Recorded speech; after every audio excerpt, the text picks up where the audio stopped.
lukanga na makambwe ebongo lukanga na makambwe ebongo lukanga na makambwe atotambolaka na bademo. Chers téléspectateurs, bonjour et surtout merci de m'avoir accepté dans vos chaleureuses demeures, d'où je quitterai après vous avoir proposé ces nouveaux magazines intitulés Expression.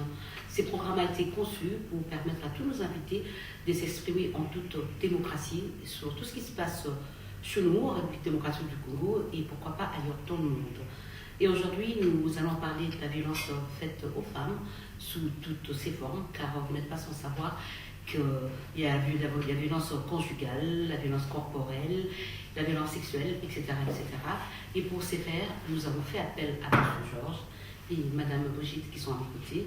Et avec eux, nous allons échanger. Alors, bonjour M. Georges. Bonjour Madame. Bonjour Mme Brigitte. Bonjour Madame.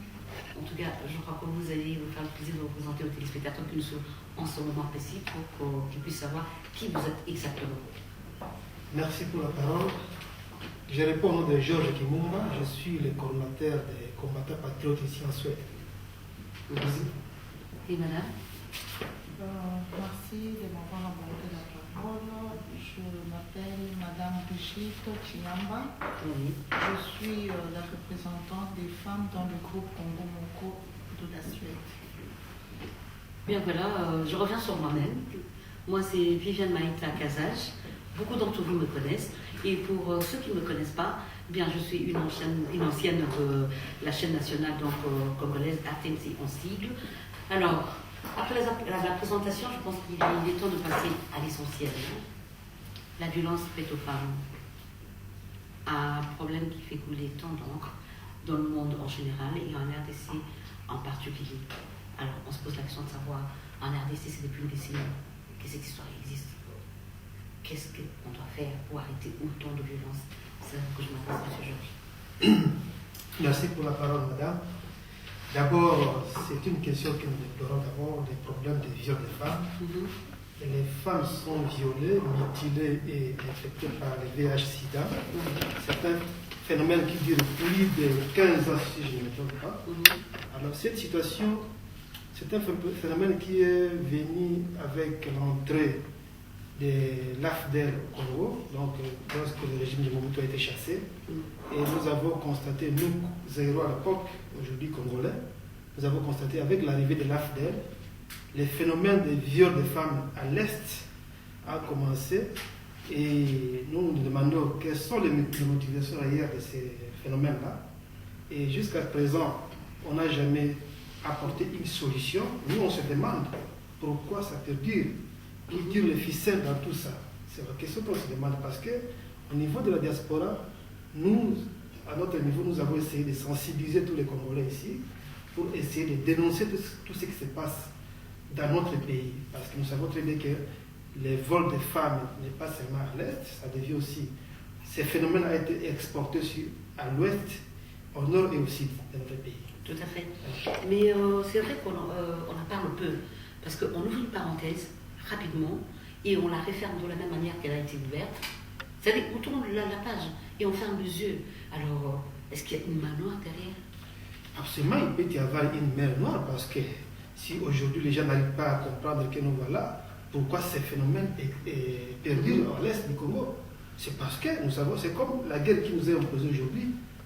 Nous regrettons beaucoup parce que même ici au niveau de la communauté internationale, les médias occidentaux ne parlent pas de la guerre à l'Est, mais quand il s'agit d'un pays arabe, tout ça, vous voyez ces médias se mobiliser pour essayer de dénoncer tout ce qui se passe dans les pays arabes.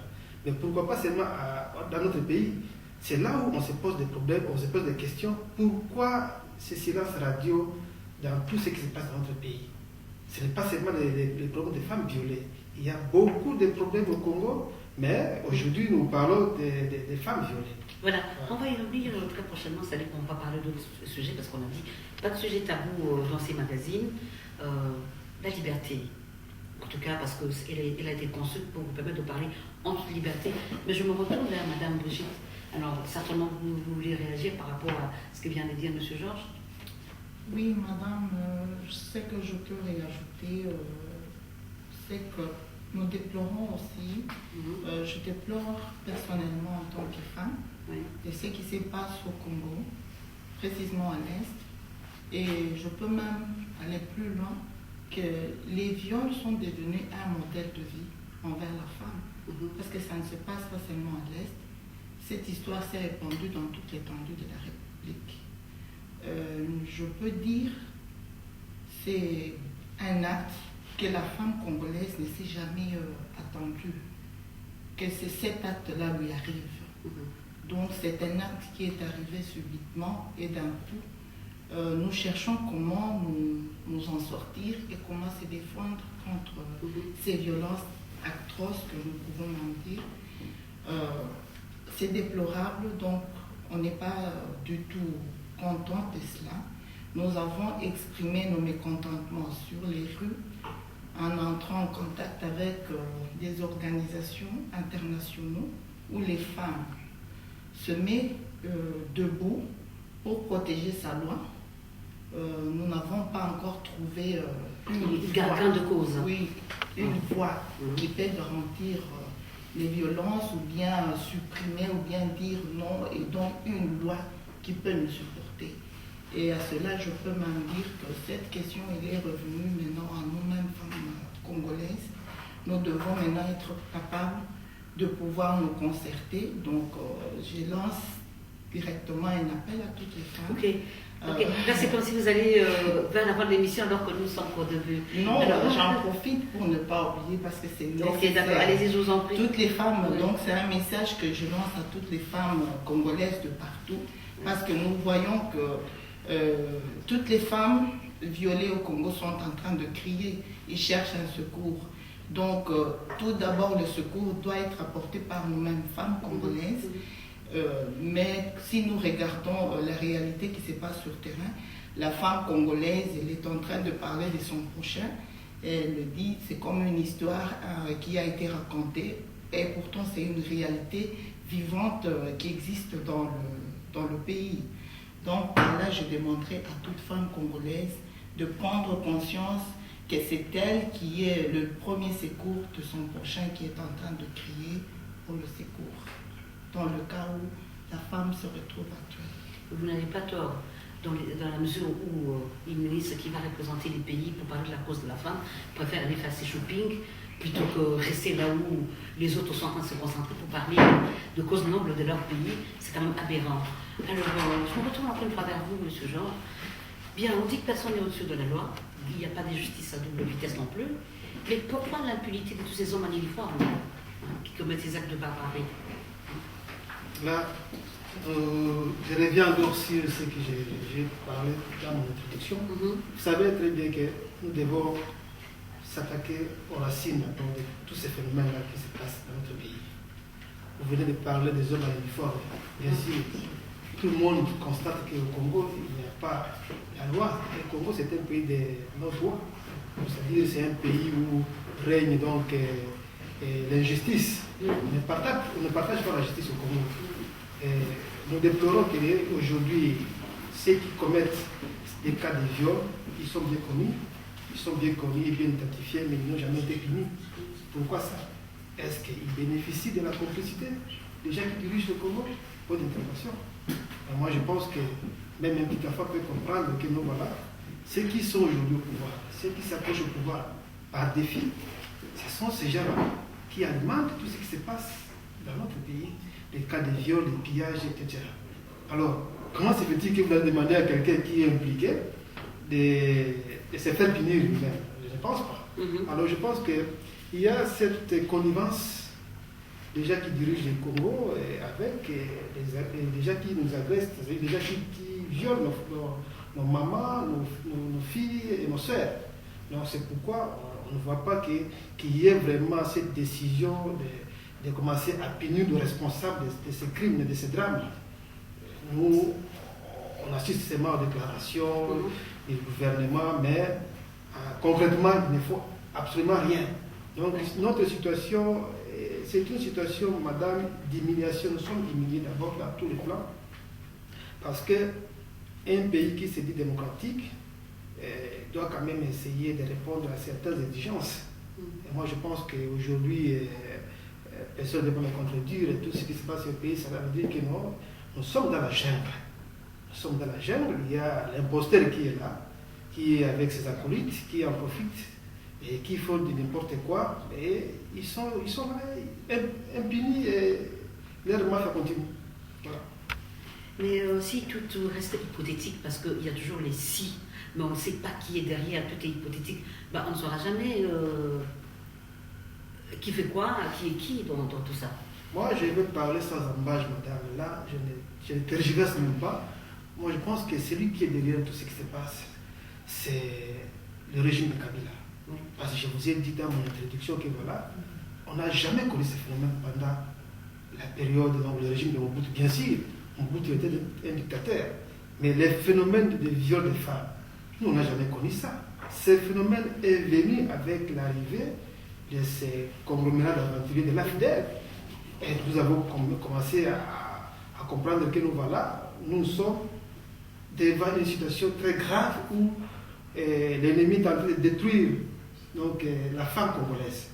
Donc, c'est connu de tout le monde que non, les régimes en place, c'est le régime-là qui entretient ces flous-là dans notre pays.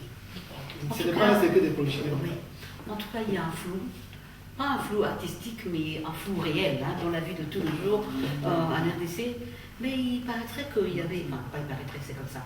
Parce que si je dis il paraît, c'est comme si moi je doutais de ce que je suis en train de dire. Il y a eu une loi qui a été votée en 2006 en ce qui concerne le viol. Mais jusque-là, c'est comme si cette loi n'est pas mise en exécution. Ou alors, est-ce que vous avez déjà entendu parler de cette loi? En fait, je suis d'abord choquée, c'est vous qui m'apprenez qu'il y a une loi qui a été votée, parce que quand la loi est votée, nous devons l'avoir aussi en exécution. À ce propos, je dirais même que tout tourne autour d'un état de droit, parce qu'au Congo, si nous regardons la réalité qui se passe sur place au pays, nos dirigeants n'ont pas une conscience propre qui pourra accepter l'établissement d'un état de droit. Ils sont contre. Par là, je dirais pas, mais je confirme qu'ils sont complices de tout ce qui se passe.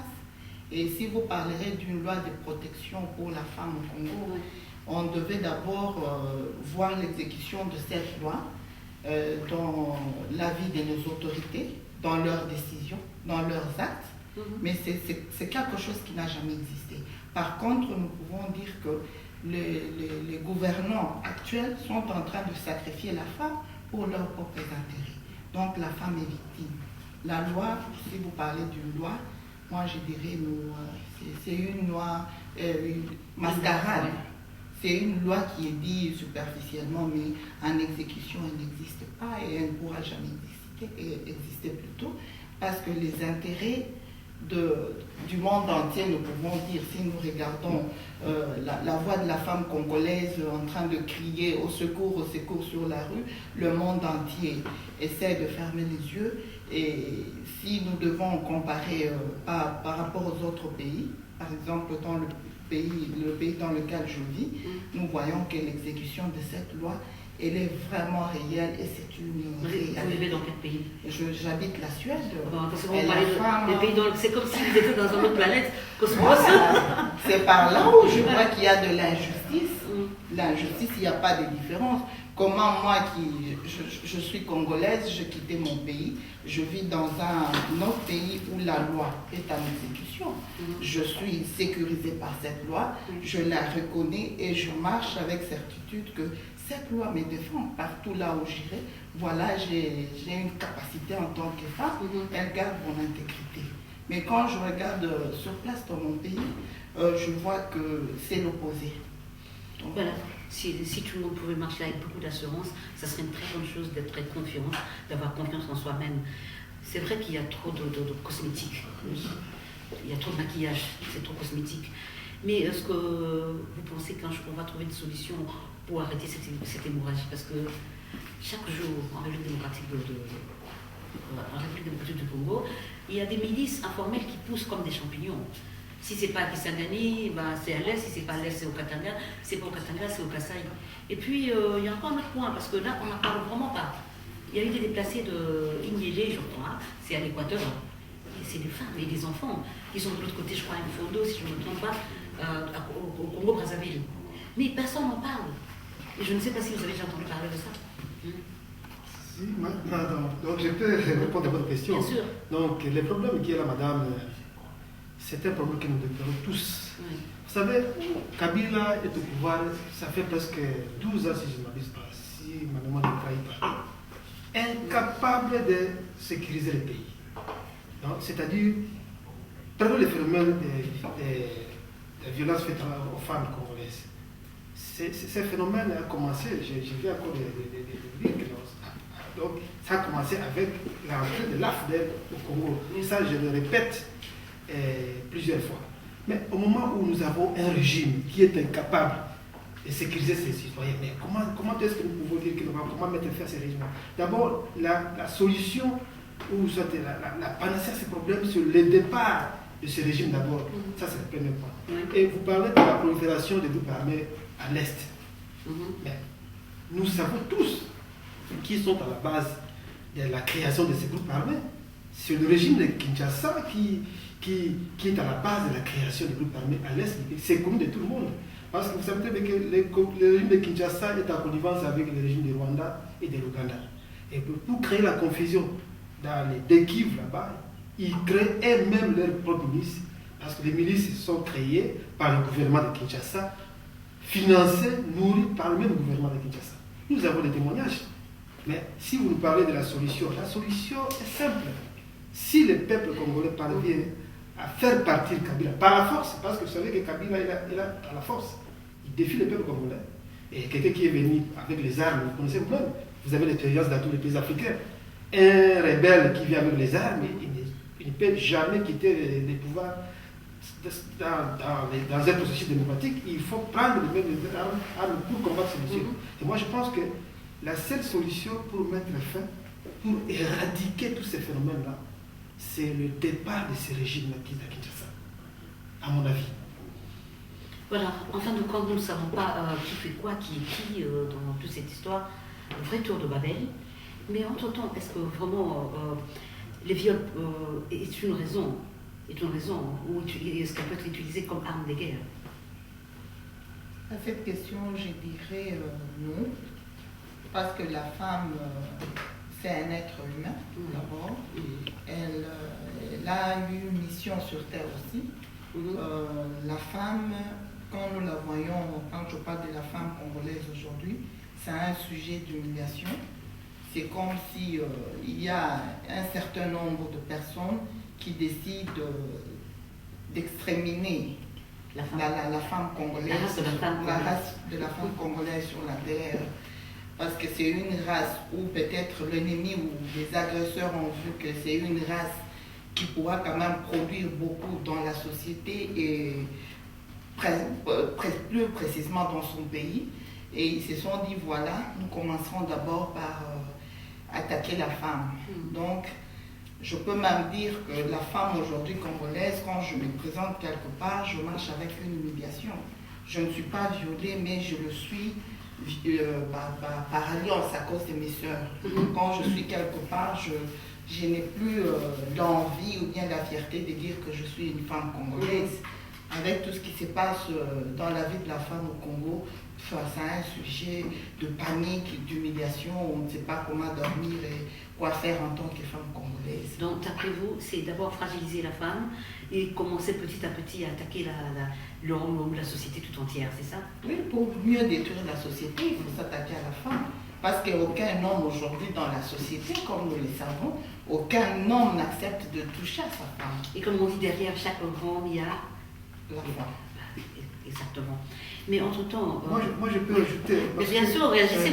Je peux ajouter, parce que moi, je peux dire que la femme, c'est-à-dire, vous parlez de la guerre, comme les Israéliens utilisent les viols comme une arme de guerre, n'est-ce pas? Oui. Moi, je pense que ça peut être vrai, parce que moi, j'avais suivi un témoignage d'une famille au sud Kivu, une femme qui a été violée devant ses enfants et son mari.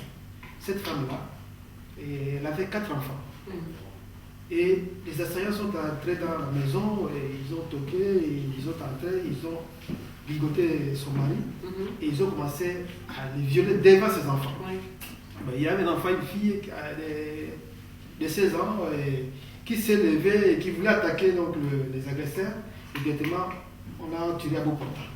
Et cette femme-là, elle a raconté ça à l'hôpital de Panzi, à Bukavu, là où le docteur Mukwege là, ils sont cabinet. Voilà. La femme-là a dit que ces assaillants, ils ont pris leur mari et avec cette femme-là, ils sont allés dans la forêt. Et dans la forêt, là-bas, ils ont resté plus de 2 semaines. Ils faisaient ça, donc les viols chaque jour, devant son mari. Et par après, ils ont abattu son mari. La femme est rentrée avec une sœur. Avec une grossesse, oui. Oui, oui. La femme était déjà en retard et puis on a constaté que vraiment il est enceinte. Arrivé au niveau de l'hôpital de Panzi, il n'y avait pas moyen de faire sortir l'enfant. La femme a accepté d'accoucher un enfant. Vous savez, on va arriver. Hein. Allons-y, mollo mollo. Allons-y, mollo mollo, on va arriver. Donc, oui. À propos toujours de docteur Anthony Mukwege qui a dit que, parce que sinon ça risque de m'échapper aussi, qui a dit que c'est pour un peu joindre l'idée de maman Brigitte. Le docteur Mukwege a dit que la femme était une ressource pour le Congo et également pour l'humanité. Est-ce que sa pensée est fausse ou vraie? Non, moi je peux dire que non. Ce qu'il a dit est vrai. Toutes les femmes sont les mêmes. Une femme, c'est une ressource, c'est pour la société. Parce que sans femme, il n'y a pas de production. C'est la femme qui donne l'enfant. C'est la femme qui fait tout dans la société. Moi, je pense que s'il a parlé de ça, il a essayé de voir dans la globalité en général. Parce que quand on s'attaque à une femme, prenons l'exemple de nos pays, les pays que nous vivons ici. Madame, nous sommes ici, en Suède. Il suffit seulement de toucher une fille par derrière. Directement, vous êtes arrêté. Non, même pas par derrière, seulement dit un petit mot. Si elle se sent frustrée, choquée, c'est ça. C'est la fin du monde. Ou soit une fille, c'est pas dit que nous voilà, j'ai été soit attaqué par un garçon. Directement, vous êtes arrêté. Alors, pourquoi pas chez nous? Même l'agression verbale. Même l'agression verbale, comme tu viens de le souligner. Mais pourquoi pas chez nous, on assiste à des mutilations des organes génitaux de la femme devant cette fameuse communauté internationale, mais rien n'est dit. Et cette situation perdure depuis 15 ans. C'est déplorable. C'est déplorable, madame. Alors, madame Roger, parce que là, je sens que ça monte, ça a envie de sortir. Voilà. La femme est réellement une ressource? Oui, c'est une ressource. Sans la femme, la société ne pourra jamais se produire. Et c'est par là que les agresseurs ont compris que pour mieux détruire la société congolaise, il faut s'attaquer à la femme. Parce que lorsque la femme est violée, l'homme devient faible, l'homme arrête, comment dirais-je, il n'a plus la force d'évoluer, de progresser dans la société, il devient isolé, il ne se retrouve plus. Or, la femme, c'est un appui pour l'homme dans sa société. Mais comme la société congolaise est détruite avec femmes utilisées comme armes de guerre, je crois que c'est ce que nous avons des preuves, c'est ce que nous vivons aujourd'hui. Nous voyons comment nos hommes, on ne peut même pas compter. Voilà maintenant les hommes au Congo sont incapables. Nous sommes en train de demander que la population se mobilise pour se mettre sur la rue afin de dire stop, pas seulement aux violences, mais en réalité, toute la situation du pays ne semble pas marcher. Mais l'homme est devenu capable, c'est parce qu'on a détruit sa psychologie en lui. Prenons la femme comme étant une arme de guerre. Oui. Et puis, entre-temps, en dehors de la destruction de la psychologie de l'homme, je pense que toute la société est malade. Oui. Alors, elle est fatiguée de se battre, cette société. Elle est fatiguée, et pourtant, elle ne doit pas baisser les bras. Mais elle est vraiment fatiguée parce que sur tout le plan, on a l'impression que rien ne va. En fait, c'est ce que je dirais. Si le combat pouvait se passer entre hommes et hommes, nos hommes pouvaient être capables de défendre. Bien sûr. Mais comme on a commencé par toucher à la femme, vous savez, la femme dans la société, c'est quelque chose de sacré. Je dirais encore j'ajouterais quelque chose au point que notre ami Georges venait de dire. si nous voyons la réalité qui se passe ici en Europe, il est question de faire seulement de propos verbalement sur une femme et que la réaction de la femme soit négative et vous avez des problèmes. C'est parce qu'ils savent que la femme, c'est quelqu'un de sacré. C'est quelqu'un qui pourra mieux garder la société. Sans la femme, la société ne pourra jamais marcher. Mais par contre, comme chez nous, on n'a jamais conscientisé la femme, on ne lui a jamais montré ses valeurs, ses capacités, et voilà, les agresseurs sont venus parce qu'ils ont vu que la femme congolaise est aveuglée. C'est ainsi qu'ils se sont attaqués sur la femme. Voilà, et Dieu créa la femme. Pas de femme, pas de pleurs. Tant qu'il y aura de femmes, il y aura toujours de pleurs parce qu'il y aura toujours de problèmes dans ce monde. Mais entre-temps, je reviens sur vous parce que vous étiez en train de parler de la femme qui, après avoir été violée, est grosse, et puis il y a un enfant qui naît. Et généralement, vous savez comment on appelle ces enfants? Mais on les appelle les enfants serpents. Je ne sais pas si vous avez déjà eu l'occasion de lire le livre de Louis Guinamar, qui parle de survivantes, donc les violées de la République démocratique du Congo. Et là, il fait allusion aux enfants serpents, en fait. Et ces enfants serpents, c'est les femmes violées qui le mettent au monde, mais qui refusent par moment même de quitter l'hôpital avec ses enfants. Est-ce que c'est une réaction normale ou... Non, moi je dirais que ces femmes-là, il faut se mettre à leur place. Sur le plan psychologique, ils n'ont pas de morale. Parce qu'une femme est violée comme ça reste gravé dans sa mémoire que voilà, j'ai été maltraité devant mes enfants, devant mon mari. C'est difficile qu'ils puissent vraiment oublier ça. Alors, face maintenant à cette situation, elle vient d'accoucher un enfant. L'enfant, bien sûr, c'est son enfant propre mère. Il a un mauvais souvenir. C'est un peu difficile et c'est un problème psychologique. Ça demande beaucoup d'efforts pour essayer d'encadrer cette femme. Moi, je pense que il appartient maintenant aux experts, peut-être, de s'en occuper, parce que c'est un sujet qui dépasse tout entendement, à ce qui me concerne moi personnellement. Parce que cet enfant-là, quand je le vois comme ça, un enfant ici de viol, bon, bien sûr, il a 50% de mon sang. La façon dont vous en parlez, déjà, cet enfant ici de viol, c'est comme si c'était votre femme. Vous allez dire, allez, pliez bagage. Partez déjà, parce que c'est ça qui se passe à l'Est. Ah oui, c'est ça. Ouais. C'est ça. La famille, voilà, il y a des femmes qui sont rejetées par la société parce qu'elles ont été violées. Par leur village. C'est ça, effectivement, par la communauté. Ça devient très difficile, c'est vraiment un sujet très délicat. Et ça demande toute une thèse à développer, moi, je pense. Oui, il est vrai que la femme, après les viols, perd sa dignité. Psychologiquement, elle porte des choses assez lourdes.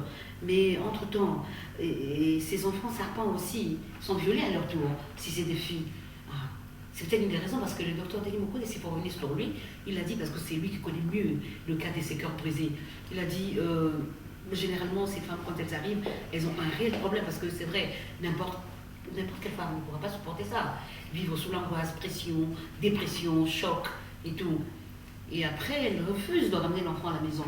Donc après, ça prend du temps pour la convaincre et elle accepte finalement. Elle amène cet enfant à la maison. 1 année, 1 an, 2 ans, 3 ans plus tard. Et c'est le même enfant qui se fait encore violer. Donc vous ne pensez pas que c'est une bombe à retardement pour nos sociétés parce que l'enfant vit aussi avec des sentiments de rejet. Oui. Madame. Oui, en me mettant à la place de ces femmes violées et restant avec des cadeaux, comme vous l'avez dit, serpents. Empoisonnés. Voilà, ce sont des des cadeaux empoisonnés. Je crois que en tant que femme, je pourrais aussi dire que si j'ai un enfant issu de viol, sans ma consentement, et donc je peux même dire que c'est un danger public dans les jours à venir, puisque je ne connais pas les intentions, l'origine, donc c'est un enfant que je porte sur lequel moi-même je suis incapable peut-être de dire qu'il sera utile pour la société, parce que voyant déjà son origine, il n'est pas un enfant qui a été donné par ma volonté. Tout à fait. C'est un enfant qui a été forcé à être porté dans mon ventre. Donc, à ce sujet, je dirais qu'il est difficile, bien qu'on peut essayer de convaincre la femme, parce que dans la nature de la femme, nous avons un amour fraternel. Donc, un amour qui ne peut jamais rejeter un enfant, malgré qu'il soit issu de n'importe comment, mais la mère a toujours été mère. Elle veut être à côté de son enfant. Mais si la femme arrive à cette capacité de rejeter l'enfant, c'est parce que la certitude, tout d'abord, elle-même, elle est rejetée dans la société, elle se voit en face d'un sujet, d'un enfant pour lequel je considère que c'est un porte-malheur, ou bien c'est à cause de cet enfant que je me juge d'être rejetée par la société, il faudrait automatiquement que je rejette aussi cet enfant. Or, les agresseurs, selon leurs calculs, ils savaient déjà qu'en multipliant ces viols, il y aura toujours des naissances par viol, ainsi de suite. Oui, je vous coupe la parole, hein. Enfin, c'est juste une parenthèse. Est-ce que, en cherchant à violer toutes ces femmes, c'est justement pour nous laisser ces races de vipères ou quoi? Oui, je crois bien sûr, parce que ces enfants-là, nous, en analysant déjà ou bien en projetant l'avenir, que dirons-nous? Un enfant ne peut jamais aussi être accepté plutôt d'être né dans de telles conditions. Ils sont conscients qu'ils sont nés sans père, néanmoins peut-être la mère est connue quelque part et la mère a rejeté l'enfant. Et nous savons que ce sont des facteurs qui peuvent pousser l'enfant à porter aussi l'arme ou bien à commencer à tuer. Ou bien. Donc ce sont des enfants où l'avenir est vraiment point d'interrogation. L'avenir je peux hypothétique, je peux ajouter parce que vous venez de parler des bombes à retardement. Moi je pense que ceux qui ont conçu ces projets-là, de détruire le Congo, ils savent très très bien que non, en s'attaquant à la femme, c'est une façon de détruire une société. Moi je pense que la solution, comme je l'ai dit, d'abord ici je parle de plan politique, parce que nous savons très bien que si on avait un gouvernement responsable, comment peut-on expliquer un gouvernement qui fait plus de 12 ans, 15 ans, je ne sais pas c'est 15 ans, mais incapable de sécuriser ses citoyens à l'Est. Ce gouvernement-là est en connivence avec nos agresseurs. Donc, nous pouvons conclure que non, c'est l'homme qui est en train du Congo, qui est le cheval de Troie. C'est celui qui est en train de finaliser donc leur projet. Parce que vous venez de dire que bombe à retardement, il se prépare. C'est un projet qui a été conçu par les ennemis du Congo. Détruire la femme congolaise. Avec comme conséquence, tous ces enfants nés des viols, eh bien, ça serait une bombe à retardement, comme tu viens de le souligner. Donc, c'est vraiment un point très très capital. Moi, je pense que les problèmes, ça se situe au niveau politique. Il n'y a pas une volonté politique pour mettre fin à tout ce qui se passe au Congo. Surtout quand vous regardez les femmes qui sont violées. Docteur Mukwege l'a souligné dans plusieurs points de presse que voilà, il ne comprend pas comment est-ce que les dirigeants du Congo n'arrivent même pas à stopper ce qui se passe à l'est du Congo. Il était en contact avec les Occidentaux. On lui a décerné beaucoup de prix à Stockholm, en Norvège et partout ailleurs. Mais ce n'est pas ça la solution. On peut lui donner... il l'a dit lui-même, il l'a souligné, il a dit que ce n'était pas ça la solution. Ce n'est pas la solution. Alors, pour nous, pour mettre fin à ça, parce que nous pouvons faire beaucoup de points de presse. Nous pouvons parler, écrire, tout ça, mais ça ne changera à rien. Moi, je pense que la seule solution, c'est le départ de Kabila au pouvoir. Quand ce monsieur-là part du pouvoir, moi, je pense qu'il y aura une solution au Congo. Moi, je dis c'est Kabila avec ses acolytes, donc le système Kabila. Donc il faut éradiquer ce système-là. Parce que nous avons connu la dictature de Mobutu, bien sûr, mais on n'a jamais connu les problèmes de viol des femmes au Zaïre, donc au Congo actuel. C'est vrai que nous n'avons pas cette culture de viol dans notre pays, mais c'est quand même triste de voir les choses telles que se passent aujourd'hui. Mais entre-temps, ces mêmes femmes violées, en amont, dénoncent, et en aval, elles réclament réparation. Est-ce que vous pensez que réparation, c'est possible d'avoir réparation? Parce que les auteurs de ces crimes tournent tout autour, ils sont là, ils sont connus, et personne ne bronche. Donc, vous pensez que c'est vraiment facile ou possible qu'il y ait réparation? Les réparations, je dirais non actuellement. Oui, au cas où le gouvernement fantoche, donc le système Kabila, quitterait le Congo, nous pouvons en ce moment parler de la réparation. Je peux retourner encore au point qui venait d'être débattu de l'enfant serpent. Vous savez, nous l'entendons seulement l'enfant serpent, mais c'est lui qui a dédié ce terme-là, serpent. Il sait de quoi il parle. C'est quelqu'un qui doit avoir une vision. En fait, quand je parle de lui, Guy Demar, qui a écrit son ouvrage, c'est pas lui qui a taxé ses enfants de enfants serpents. En fait, c'est un langage courant qui est sorti de l'Est même. Hein. Ouais, certainement, il y a eu quelqu'un qui a... Ce terme-là, il est en train de dire quelque chose. Oui. Parce que quand nous parlons, par exemple, de la race des vipères, vous savez ce que c'est un vipère. Donc, ils savent quel est le venin et les conséquences du venin qui pourra sortir de ces enfants-là. C'est pourquoi on les appelle enfants serpents. Mais alors, pour qu'il y ait réparation, pour que nous ne parlions plus jamais des vipères, il faudrait que le gouvernement fantoche parte d'abord et en ce moment-là, il y aura réparation. Ça, c'est ma façon de voir. Alors, c'est sa façon de voir. Est-ce que vous avez quelque chose à ajouter par rapport à la réaction de Mme Brigitte? Non, moi je pense que nous sommes dans la même direction. Donc, nous avons dit que la solution à ce problème-là, c'est le départ de ce gouvernement-là, le départ de ce régime sanguinaire et tyrannique de Kabila, parce que nous savons que c'est lui qui est à la base de tout ce qui se passe. Vous avez parlé des problèmes des groupes armés, mais c'est connu de tout le monde, c'est lui qui arme, c'est lui qui crée les armes. Aujourd'hui, nous allons essayer de revenir, peut-être c'est trop prématuré de parler des M23.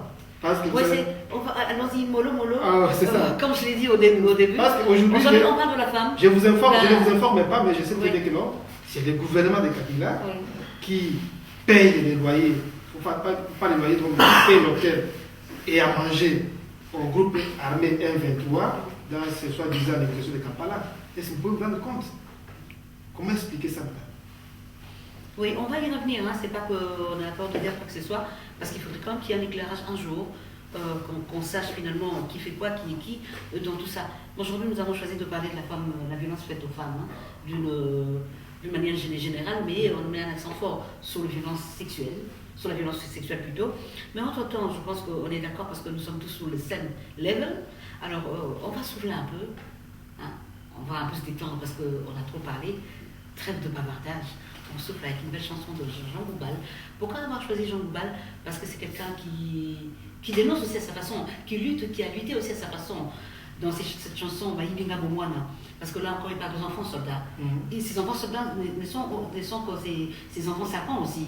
Voilà. On ne dit pas tous, mais la plupart, c'est des enfants serpents aussi qui sont sans état d'âme.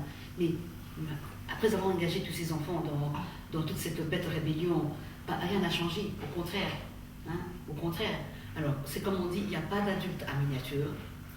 Un enfant reste un enfant. Écoutons cette belle chanson de Jean Goubal. Ok, c'est comme on l'a dit tout à l'heure, il n'y a pas d'adulte à miniature. Un enfant reste un enfant. Il a les sentiments que tous les enfants du monde entier peuvent avoir. Il a envie de jouer, donc ça ne sert à rien de chercher à engager ces petits-enfants dans l'armée, parce qu'ils n'ont pas leur place, qu'ils soient enfants serpents ou quoi, mais ils ont droit à la vie comme tout enfant de la planète. Bien, en République démocratique du Congo aussi, il y a les ONG qui militent pour la protection de la femme. Mais au niveau de la diaspora, est-ce qu'on peut savoir qu'est-ce que vous faites exactement? Parce que c'est vrai qu'on voit dommage, on voit les slogans. Même le mur de Jéricho, il y a eu de slogans, si on peut appeler ça comme ça, il y a eu également de cris. Mais il fallait aussi abattre un travail des titans, c'était tourner tout autour de ces murs de Jéricho pendant 7 jours. Mais est-ce que vous pensez que rien qu'avec des slogans, on peut arranger les choses? Bon, merci pour la question. Moi, je pense que tu viens d'évoquer le nombre des ONG qui sont au Congo. Moi, je dirais que, à ma connaissance, je sais très bien qu'il y a plus de 200 ONG qui sont recensées au niveau de l'Est et qui font leur travail là-bas. Donc, les titans, mais ces ONG sont là-bas sur le terrain, ensemble avec la communauté internationale. Vous savez qu'il y a un contingent de la MONUSCO là-bas. De la MONUSCO, c'est la MONUSCO, oui. La MONUSCO qui est là, qui est présent là-bas, mais ces contingents-là assistent tout ce qui nous déplore aujourd'hui, c'est-à-dire les viols des femmes. Ça, c'est un d'abord. En ce qui concerne ce que nous faisons ici, nous, la diaspora, au niveau de la diaspora, au niveau de chez nous ici, donc là où nous vivons, c'est-à-dire les pays d'accueil, nous pensons que nous faisons un travail de sensibilisation. Et nous faisons un travail de dénoncer aussi ce qui se passe à l'Est. Mais vous savez, madame, nous sommes limités. Tout ce que nous faisons, à notre niveau, c'est de créer un lobbying pour faire transmettre le message, pour essayer de contacter les décideurs, ceux qui ont les derniers mots. Nous les faisons ici, au niveau de la Suède. Nous, Congo Moko, c'est-à-dire notre association Congo Moko, nous sommes en contact avec les gouvernements, nous sommes en contact avec le Parlement, les ONG aussi, les églises, donc les opinions suédoises aussi. Nous les faisons ici, mais ce n'est pas ça la solution parce que nous sommes à 8000 km de Kinshasa, nous sommes à 8000 km de Bukavu, de Goma. Mais pour mettre fin à ça, est-ce que ce que nous faisons ici peuvent avoir des répercussions sur le terrain? Moi, je ne pense pas parce que il faut croire, il faut être très positif parce que vous avez dit pas d'artistes, enfin, les artistes musiciens ne peuvent pas jouer en Europe, les artistes comédiens d'eux-mêmes, et ça a marché, donc le pari a été gagné. C'est qu'il revient dire que ce que vous faites aussi, c'est pas en vain, parce que ça produit le fruit. Bon, ça produit le fruit, bien sûr, mais il y a ce qu'on appelle ce silence radio de la communauté internationale. C'est là où c'est toute notre inquiétude. Oui. Comment expliquer, madame? Nous avons, nulle part au monde, on n'a jamais constaté ces phénomènes-là. Depuis que la RDC avait annoncé les élections de 2011, toute la diaspora congolaise s'est mobilisée pour se mettre debout, pour manifester partout que voilà, nous sommes prêts à découdre avec le régime en place. Nous avons manifesté pour le président, donc lui et Tshisekedi, mais les chancelleries de Kinshasa, donc toutes les chancelleries de Kinshasa sont au courant que voilà, la communauté, la diaspora congolaise a manifesté, s'est mobilisée contre le régime de Kinshasa. Mais quelle a été la réponse? Attendez, mais quand vous manifestez, c'est pas parce que vous détruisez des choses et qu'en même temps vous perdez votre légitimité. Par moment, c'est parce qu'on vous reproche. Non, nous avons, à ce qui nous concerne, nous avons usé tous les moyens démocratiques. Oui. Donc, c'est-à-dire tous les voies démocratiques, parce que ici en Europe, par exemple, nous sommes ici en Suède. Ici en Suède, pour attaquer ou soit pour dire non au régime de Kinshasa, vous n'allez pas prendre des armes ou vous n'allez pas commencer à attaquer. Il y a des mécanismes. Ici, nous sommes dans un pays de droit. Donc, ici, il y a des marches qui sont autorisées. Il y a des voies, par exemple, démocratiques. Nous écrivons des mémos, par exemple. Nous créons des lobbying pour essayer de convaincre les décideurs que voilà, la situation dans notre pays est inadmissible et nous voulons que vous puissiez comprendre les peuples congolais, d'en découdre avec ceux qui sont en droit de tout ce qui se passe au pays. Donc notre problème, c'est effectivement de trouver une solution. Comment trouver une solution?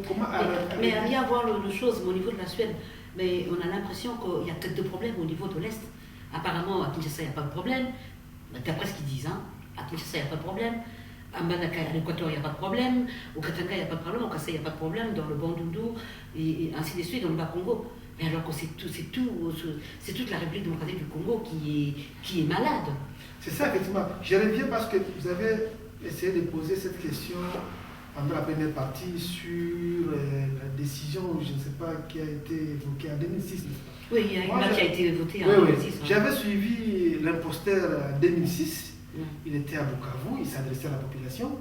Et il y a même la population qui lui avait posé la question, parce que lui, entre guillemets, on parle toujours l'homme de paix.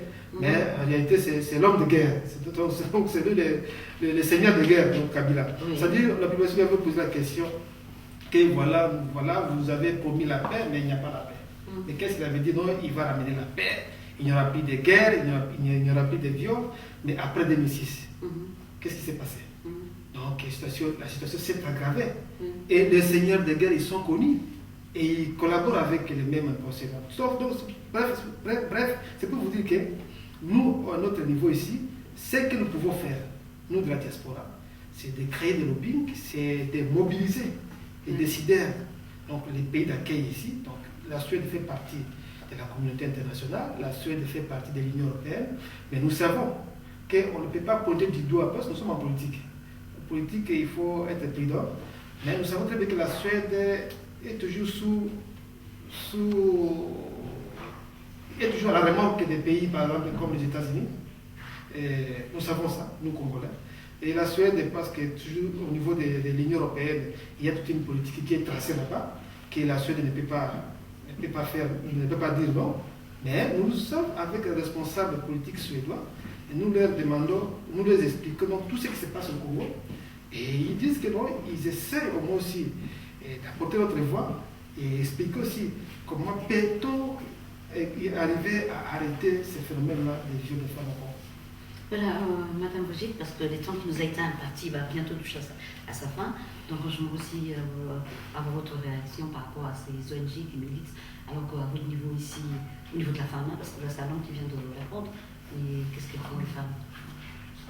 Je dirais même à ce point que nous, de la diaspora, nous avons compris ce que c'est la démocratie. La femme connaît sa place dans la société, elle sait de quoi elle est capable, elle sait comment défendre son prochain. Mais c'est déplorable avec ce qui se passe au Congo, plus précisément à l'est du Congo. Je dirais à ce point que si nous, de la diaspora, nous avions une opportunité sur place au Congo de pouvoir défendre la femme comme elle est maltraitée, on aurait pu le faire. Mais lorsque vous parlez des ONG, je ne crois pas que ces ONG-là qui constituent tout un lobbying des ONG pour défendre la femme congolaise, nous devons les appeler comme des ONG, comme vous le dites. Il faut d'abord connaître l'objectif de ces ONG. Ces ONG-là, ils sont là pour l'humanité ou bien ils sont là pour supporter le gouvernement qui détruit la femme. Ou pour leur proche. Ouais, c'est ça. La question est à ce niveau. Parce que je peux avoir un bon objectif d'aller apporter de l'aide à mes collègues femmes qui sont violées sur place à l'Est. Dès que j'arrive sur terrain, il y a un modèle que je dois appliquer ou que je dois suivre par rapport à l'ordre du gouvernement. Donc, à ce moment-là, moi, je dirais que toutes ces ONG qui sont sur place au Congo ne sont pas aux intérêts des femmes violées. Ce sont des ONG qui sont utilisées juste ou bien des intermédiaires pour accomplir les missions de nos agresseurs. Ils sont là comme des bases d'atterrissage dans la République démocratique du Congo. Par là, je dirais que nous, de la diaspora, nous sommes en train de créer, de construire, de mettre des idées ensemble. Et ces idées-là ne pourront jamais plus être à la portée du média parce que pour défendre son frère, nous avons compris, avec toutes les démarches que nous avons entretenues avant, nous avons maintenant compris que pour défendre la femme congolaise, il faudrait peut-être se regrouper quelque part, créer ces idées indépendamment à la communauté internationale qui semble être complice de tout ce qui se passe au Congo. Voilà, donc je dirais que jusque-là, ça nous prendra le temps que ça prendra, mais nous sommes capables d'aller apporter secours aux femmes violées à l'Est et partout dans la République démocratique du Congo. Vous avez entendu, elle a dit que ces ONG n'étaient pas tout fiables. Non, ce que madame vient de dire, c'est vrai. Moi, je pense qu'il a touché un point très important.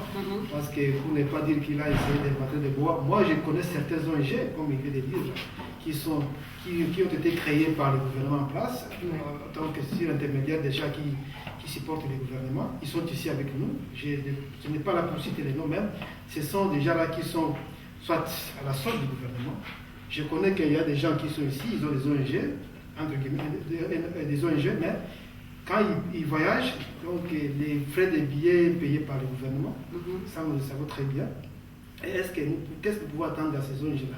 Moi je pense que ce sont des ONG qui sont à la solde du gouvernement et ils sont là pour leur business tout simplement. Donc madame a raison d'évoquer ce point-là, en tout cas c'est très important. Bien, voilà. C'est vrai que c'est pas du tout facile, c'est pas du tout facile comme on vient de travailler aussi, en démocratie du Congo, parce que c'est vrai que vous n'avez pas tort. On ne peut pas dire que ces ONG-là, toutes ces ONG-là disent la vérité ou sont du côté de personnes agressées. Mais il faudra reconnaître aussi, sur le terrain, c'est pas du tout facile de travailler aussi. Mais nous voyons quand même les ONG qui qui semblent défendre les intérêts du peuple. Nous avons vu comment ils sont poursuivis par le gouvernement. Dernièrement, j'ai vu sur un site là comment les représentants de ces ONG ne parviennent même pas à passer nuit dans leur domicile. Ils sont poursuivis comme des souris. Donc, par là, nous pouvons maintenant différencier entre les vraies ONG et les ONG, les soi-disant ONG qui sont là pour donner un appui au gouvernement. Donc, nous déplorons d'ailleurs les attitudes de ces ONG-là qui essaient de défendre l'humanité superficiellement, mais lorsque nous regardons le fin fond, ils sont là au détriment de la destruction de la femme congolaise. Mais il faudra quand même reconnaître qu'au niveau du docteur Denis Mukwege, il a quand même un travail de titan. Et, parce que ce n'est pas du tout facile aussi de travailler avec ces cas brisés. Mais il le dit d'ailleurs, il dit qu'il faut combattre le mal à la racine. La racine, où est la racine? Ah, c'est ça le problème. Vous savez, il n'y a pas longtemps, le docteur Denis Mukwege, il a échappé à un attentat. Parce que les escadrons de la mort, donc, ils étaient là tous. Ils voulaient... mais quel rapport avec lui? Franchement, c'est tellement bête. On n'arrive pas à comprendre parce que c'est lui qui prend en charge.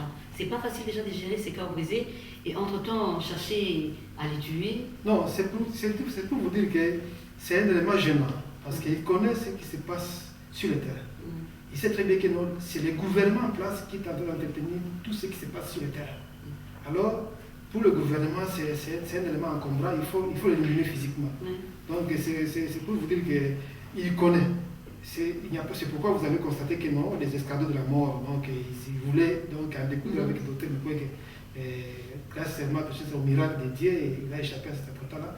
Mais madame dit que les vrais ONG, ils travaillent dans des difficultés et ils n'ont pas vraiment accès à tout ce qui est prévu comme renseignement parce qu'il y a aussi des limites. Vous savez, le gouverneur de Sud Kivu avait eu aussi un problème avec une ONG locale là-bas parce que cette ONG dénonçait ce que le gouverneur faisait à Bukavu là-bas avec les militaires congolais. Mais si vous êtes une ONG et vous prenez des décisions, vous dénoncez ce que fait le gouvernement, tu es devenu ennemi, tu es devenu un homme à battre. C'est pourquoi nous disons que non, la vraie solution à ce problème-là, c'est le départ pur et simple de Kabila, avec tous ces acolytes-là, tous ces systèmes-là. Parce que si le peuple congolais arrive à éradiquer les phénomènes Kabila, moi je pense que ces phénomènes de viol-là vont disparaître dans notre pays. Alors, Madame Brigitte, parce que bientôt, franchement, il reste seulement quelques minutes, donc le mot de la fin. Mot de la fin, je salue d'abord toutes les femmes qui subissent des cas de viol. En étant du Congo Moko, j'envoie une salutation de la part de tous mes membres et nous sommes là pour eux. Nous sommes en train de compatir cette douleur ensemble, malgré la distance est tellement vaste, donc nous ne savons pas comment faire, mais nous sommes en train de chercher tous les moyens, de mettre toute notre force, toute notre créativité en place, afin de mettre fin au viol qui se passe actuellement. Et nous sommes là avec un objectif d'apporter un changement, une vie nouvelle dans la vie de la femme congolaise. C'est pourquoi je peux leur encore dire et donner un mot d'espoir que Congo Moko existe en Suède, pas seulement pour la République de l'Est, mais partant du Nord Congo Moko, ils doivent savoir que des 11 régions de la République du Congo est représentée par Congo Moko en Suède. Donc nous assemblons les idées, nos efforts, nos créativités pour apporter un plus dans l'avenir de la femme congolaise de demain. Alors, M. Joshua, le mot de la fin, tout en parlant aussi de Congo Moko. Absolument, oui. Merci beaucoup. Je vous remercie d'abord. Mais ce que je peux dire seulement, je lance un appel pressant à tous les Congolais. Nous sommes ici en Suède, nous sommes présentés à un mouvement de pression qu'on appelle Congo Moko. Et nous travaillons avec tous les Congolais ici qui sont animés de bonne foi pour essayer d'apporter un changement dans notre pays. nous lançons un appel pressant aussi à l'élite congolaise, parce que nous constatons que l'élite congolaise a une lourde responsabilité de tout ce qui se passe dans notre pays. Vous savez, c'est l'élite congolaise qui est là pour éclairer la population. Mais si nous voyons ce qui se passe à Kinshasa, on se pose la question, est-ce que nous avons des intellectuels à Kinshasa? Parce que quand vous lisez l'histoire du Congo, les intellectuels de l'année 60 se sont battus pour l'indépendance. Mais aujourd'hui, ce qui se passe au Congo, l'élite congolaise, la classe politique congolaise, le pays est en danger. Il y a l'intégrité territoriale qui est menacée, il y a le pays qui est peut-être divisé parce qu'il y a les mouvements rebelles qui occupent une partie du territoire, mais, chose grave, les gouvernements essaient au moins d'aménager ces rebelles-là tout en les prenant en charge dans tout ce qu'ils font, ils les arment, ils donnent des uniformes et tout ça, ils perdent de l'argent. Ça nous dépasse vraiment. Donc il appartient à tous les Congolais, surtout à l'élite congolaise, de prendre leurs responsabilités face aux menaces qui pèsent ici dans notre pays. Nous lançons vraiment cet appel-là que chaque citoyen congolais, là où il est, il apporte quelque chose pour essayer de mettre fin à tout ce qui se passe dans notre pays. Et alors, en ce qui concerne Congo Moko, parce que vous oubliez même. Oui, non, Congo Moko est là, ouais. Et moi je pense que nous sommes ici en Suède, nous sommes bien connus avec tous les Congolais habitant ici en Suède. Nous avons un objectif, d'abord c'est de rassembler tous les Congolais. Nous sommes là, nous travaillons avec tous les patriotes congolais. Et chez nous, il n'y a pas d'exclusion. Nous sommes là, nous informons les gens, nous faisons des mouvements de pression parce que nous défendons la démocratie.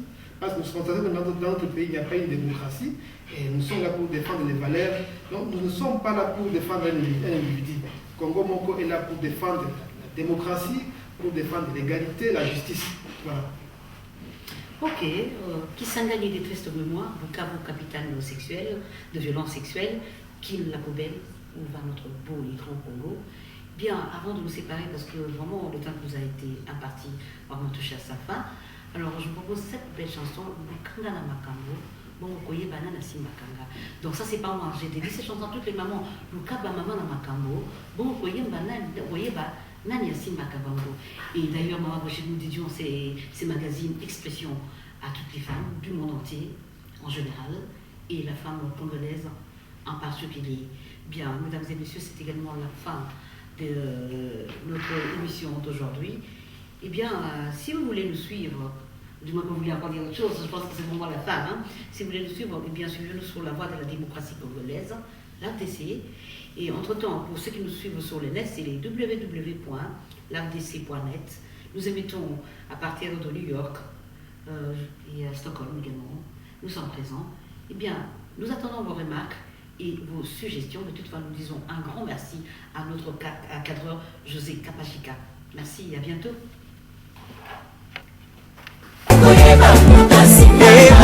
Lukanga na makambwe Lukanga na makambwe